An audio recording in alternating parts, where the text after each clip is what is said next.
আমি সাজিদুল মণ্ডল। আজকের আলোচনা বিষয় গোবিন্দ দাস, অর্থাৎ বৈষ্ণব পদকর্তা গোবিন্দ দাস। তার সম্পর্কে অলরেডি বিস্তারিত একটি ভিডিও রয়েছে এবং সেই ভিডিওর প্রত্যেকটি তথ্য আপনারা কিন্তু ডিসপ্লেতে দেখতে পাবেন। চাইলে আপনারা দেখে নিতে পারেন ভিডিওটি। এই ভিডিওর ঠিক কমেন্ট সেকশনে দিয়ে দেব।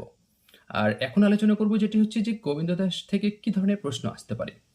যে প্রশ্নগুলো যে কোনো পরীক্ষার জন্য, সেই ইন্টারভিউ বলুন বা এই মুহূর্তে যারা কলেজ স্টুডেন্ট বা এসএলএসটি অর্থাৎ পিএসসি যাই বলুন না কেন, একেবারে সব কাজে লাগবে। অর্থাৎ যতটুকু প্রয়োজন ঠিক ততটুকু আয়োজন বলতে গেলে। তো চলুন আমরা গোবিন্দ দাসের পদ থেকে কিছু সংক্ষিপ্ত প্রশ্নোত্তর আলোচনা করব, যেগুলো অন্তত আপনাদের কাজে আসবে এবং সেই প্রশ্নগুলোই।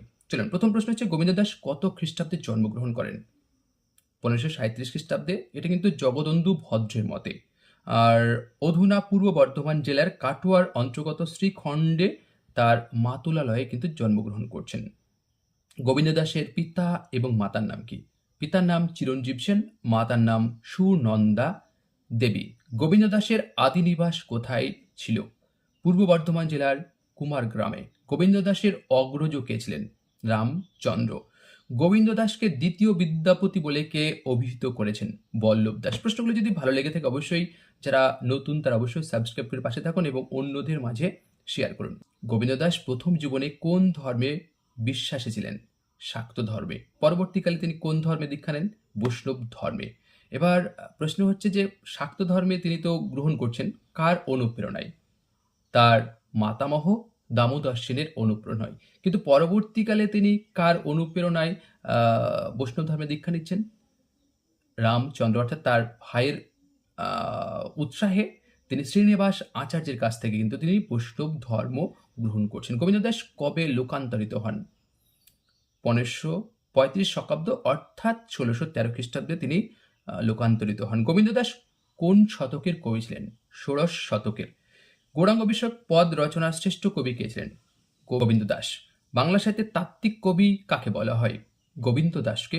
কোন বৈষ্ণব পদকর্তাকে রূপদক্ষ ও সৌন্দর্য সচেতন কবি বলা হয়? গোবিন্দ দাসকে। প্রশ্নগুলো কেমন লাগছে অবশ্যই কিন্তু কমেন্ট করে জানাবেন, তাহলে ভালো লাগে। কোন বৈষ্ণব পদকর্তার পদের মধ্যে সঙ্গীত প্রণতার পাশাপাশি নাটকীয়তা রয়েছে? কবি গোবিন্দ দাস। গৌরাঙ্গ বিষয়ক পদে কে অসাধারণত্বের পরিচয় দিয়েছেন? গোবিন্দ দাস। কোন বৈষ্ণব পদকর্তাকে চিত্ররসের কবি বলা হয়? গোবিন্দ দাসকে। কোন বৈষ্ণব পদকর্তাকে রূপ সচেতন কবি বলা হয়? কবি গোবিন্দ দাসকে। অভিসার পর্যায়ের পদ রচনায় কোন কবি শ্রেষ্ঠত্ব অর্জন করেছেন? গোবিন্দ দাস। অভিসার পর্যায়ের পদে তিনি যে রাজাধিরাজ একথা কে বলছেন? ডক্টর শঙ্করী প্রসাদ বসু। তার একটি বই রয়েছে মধ্যযুগের কবি ও কাব্য। আপনারা চাইলে বিশেষ করে বৈষ্ণব পদকর্তাদের ওপর খুব সুন্দর একটি আলোচনামূলক বই আপনারা পড়ে নিতে পারেন। গোবিন্দ দাসের আসল পদবী কি ছিল? সেন। গোবিন্দ দাস কার ভাব শিষ্য ছিলেন? বিদ্যাপতির। গোবিন্দ দাসের নামে মোট কতগুলি বৈষ্ণব পদ পাওয়া যায়? যদিও এই নিয়ে অনেক বিতর্ক রয়েছে, তো আমি আর বিতর্কিত প্রশ্নটি আপনাদের কাছেই ছুড়ে দিলাম। আপনারা যদি জানেন, আপনাদের জানা মতে কত, আপনারা অবশ্যই কমেন্ট আকারে জানাতে পারেন। গোবিন্দ দাসকে কবীন্দ্র উপাধি কে প্রদান করেন? এই প্রশ্নটি আপনাদের জন্য, আপনারা কমেন্ট আকারে জানান। আর গোবিন্দ দাসকে কবিরাজ উপাধিটি কে দেন? এই নিয়েও অনেক বিতর্ক রয়েছে, তবে শ্রীজীব গোস্বামীর নাম পাওয়া যায়। তবে ডক্টর অসিত কুমার বন্দ্যোপাধ্যায়ের মতে শ্রীনিবাস আচার্য। গোবিন্দ দাস কোন পর্যায়ের পদ রচনায় শ্রেষ্ঠত্ব অর্জন করেছেন? অভিসার পর্যায়ের পদে। গোবিন্দ দাসের অষ্টকালীয় নৃত্যলীলায় কতগুলি পদ রয়েছে? 51টি। তিনি একটি নাটক লিখেছেন, সেই নাটকটির নাম কি? সঙ্গীত মাধব। তিনি একটি কাব্য লিখেছেন, সেই কাব্যের নাম কি? কর্ণামৃত। এগুলো কিন্তু ভীষণ ইম্পর্টেন্ট প্রশ্ন, আপনাদের জন্য খুবই খুবই কাজে আসবে। গোবিন্দ দাস যেহেতু অভিসার বিষয়ে শ্রেষ্ঠত্ব পদ রচনা করেছেন, তো অভিসারের তো অনেকগুলো ভাগ রয়েছে, তাহলে তিনি কোন ধরনের অভিসার বিষয়ক পদ রচনা করছেন? যেমন জ্যোৎস্নাভিসার, তিমিরাভিসার, বর্ষাভিসার, কুয়াশাভিসার, শীতাভিসার, দিবাভিসার, এই ধরনের তিনি কিন্তু পদ রচনা করেছেন। অষ্টকালীয় নৃত্যলীলা কি? বিষয়টা কি আসলে? গোবিন্দ দাসের 51 সংখ্যক পদসমন্বিত কাব্য হল অষ্টকালীয় নৃত্যলীলা। কোন পর্যায়ে গোবিন্দ দাস বেশি শিল্প সার্থকতা দেখাতে পারেননি? মাথুর পর্যায়ে, অর্থাৎ তিনি মাথুর পর্যায়ের পদে অর্থাৎ পদগুলো কিন্তু দুর্বলতার পরিচয় দিয়েছেন। রাস পর্যায়ের শ্রেষ্ঠ কবিকে? কবি গোবিন্দ দাস। পদাবলী সাহিত্যে ভক্ত কবি, বৈষ্ণব কবি, আরাধনার কবি কাকে বলা হয়? গোবিন্দ দাসকে। গোবিন্দ দাসের কোন পদটি রাধার অভিসার প্রস্তুতির সাধনা? সকলেই কম বেশি পড়াশোনা করেছেন, যে পদ সেটা হচ্ছে কণ্টকে গাড়ি কমলের সম পদতল। গোবিন্দ দাসের পদের লক্ষণ কি? গোবিন্দ দাস ভক্ত কবি চৈতন্যদেবকে না দেখার যে আকুতি তার পদে কিন্তু ফুটে উঠেছে। গোবিন্দ দাসের মতো শ্রেষ্ঠ কবি শুধু বাংলায় কেন, ভারতবর্ষেও দুর্লভ। গোবিন্দ দাস সম্পর্কে এই মন্তব্যটি কে করেছেন? কালিদাস রায়। গোবিন্দ দাসের একমাত্র পুত্রের নাম কি? দিব্য সিংহ। গোবিন্দ দাস কোন রাজার সাহচর্য লাভ করেন? যশোহর রাজ প্রতাপাদিত্যের।